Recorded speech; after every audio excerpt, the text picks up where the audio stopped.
Olá, meus amigos, eu sou Álvaro Guimarães de Oliveira.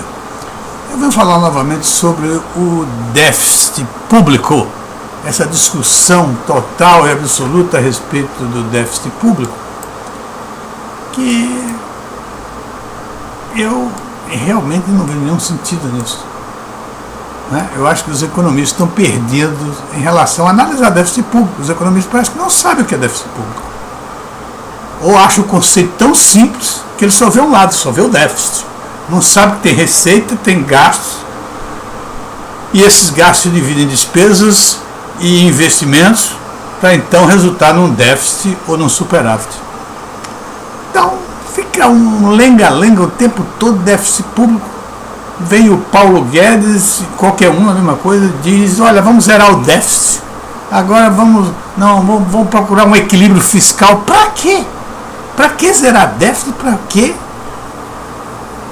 equilibrar o fiscal? Eu quero um desequilíbrio fiscal, mas do lado certo. Desequilibrar o orçamento fiscal em relação aos investimentos é altamente benéfico para a nação, para o desenvolvimento do emprego, para o crescimento econômico e sustentável do país, não é? Não é só o déficit, não é ruim o tempo todo. É a mesma coisa. Juros altos não é bom o tempo todo. Sempre que existe inflação, as pessoas estão dizendo, olha, vamos aumentar os juros, vamos aumentar os juros. E isso aconteceu até no governo Dilma, um governo quebrado, 2 anos de recessão, desemprego em massa, a massa salarial lá embaixo, as empresas quebrando as indústrias.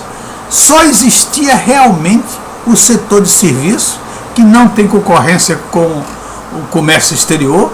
Então esse setor era altamente beneficiado pelos altos salários pagos, pelos aumentos de juros, etc., e da inflação, a funcionários públicos, de uma maneira geral, e às pessoas investidoras, às pessoas ricas. Então, aí vem o senhor Joaquim Levy e vem aumentar os juros. Aumentaram os juros, quebrando mais ainda a economia, não resolveu nada. A inflação continuou subindo.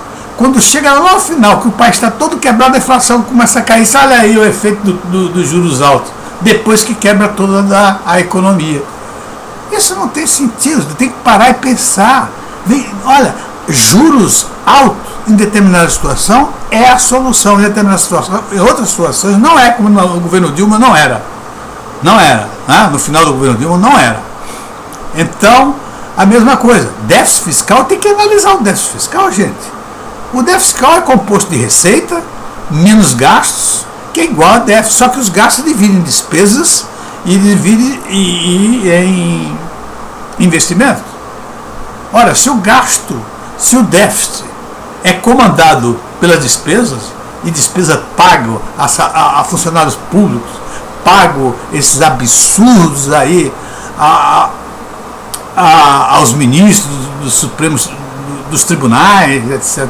Esses penduricalhos maravilhosos, né? Auxílio moradia, etc.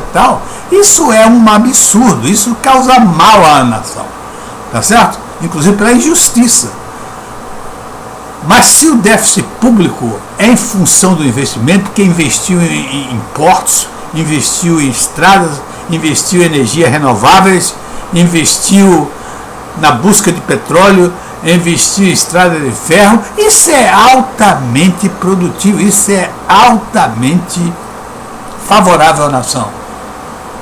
Então, por favor, zerar déficit público e equilíbrio fiscal é uma palavra vazia, é uma afirmação vazia, não tem sentido.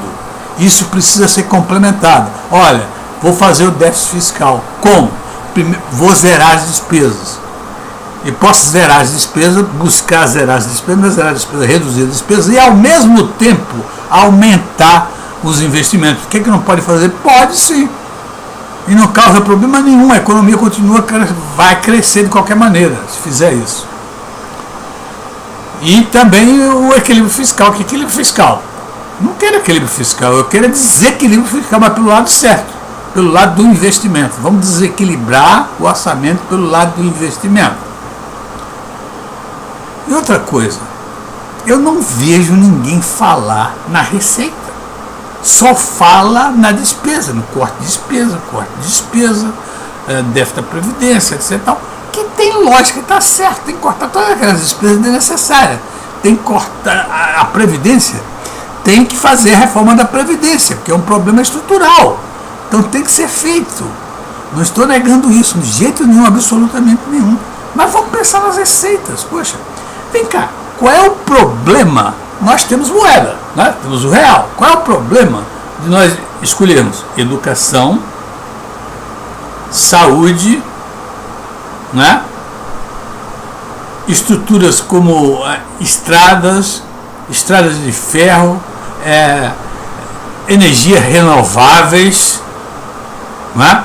Escolher esses investimentos, procurar aqueles que sejam menos dependentes de importações, ou que seja pouquíssimo dependente de importações, e financiar com a emissão de moeda, com a emissão de reais. Qual é o problema? Não tem problema nenhum.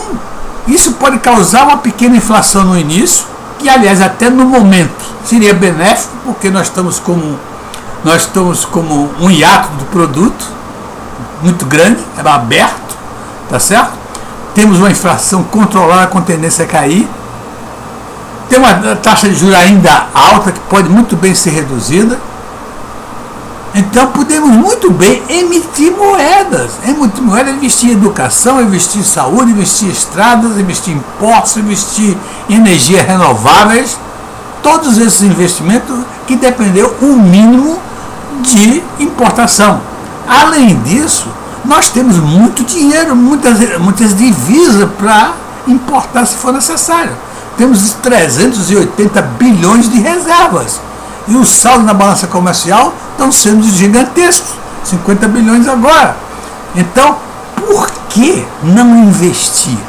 Por que não fazer essa economia crescer? Nós temos que fazer isso. Isso é que tem que pensar fora da caixa. Out of the box, como dizem os americanos. Vamos pensar em coisas novas. Energia renovável, energia solar, energia eólica.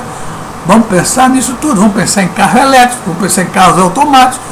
Vamos trazer essas empresas para cá. A dessalinização que está começando a ser feita. Tudo isso tem muita coisa a fazer no Brasil. Ficar agora todo mundo discutindo previdência o tempo todo e como cortar despesas. Vamos para frente, gente. Vamos trabalhar, vamos dividir grupos de trabalho, entregar determinados ministérios e cobrar dos ministérios. Vamos desenvolver minas de energia. Vamos desenvolver energia solar, vamos desenvolver energia eólica, vamos desenvolver os carros elétricos, vamos fabricar carros elétricos. Isso é que nós precisamos de dinamismo. Agora esse negócio de financismo, taxa de juros mais alta, taxa de juros mais baixa, como se fosse isso resolver alguma coisa. Não resolve. Isso não resolve. Isso pode dar até um certo ânimo. Olha, baixou a taxa de juros, vamos investir agora um pouco e tal. Mas tem muito mais coisa para se fazer do que isso. Ok? Um abraço e até a próxima.